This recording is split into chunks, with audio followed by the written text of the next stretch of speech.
Next, we are making a cute frog. First, we are making the body of the frog, and then we are making the eyes. After that, we are making the hands of this frog, and you can see it's ready.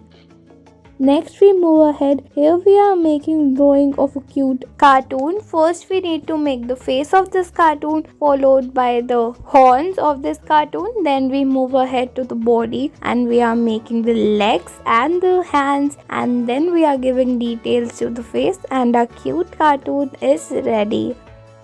Next, we move ahead. Here we are making drawing of a cute dog sitting. First, we are drawing the body structure of the dog. Moving ahead, we are making the mouth and the eyes, and then our dog is ready.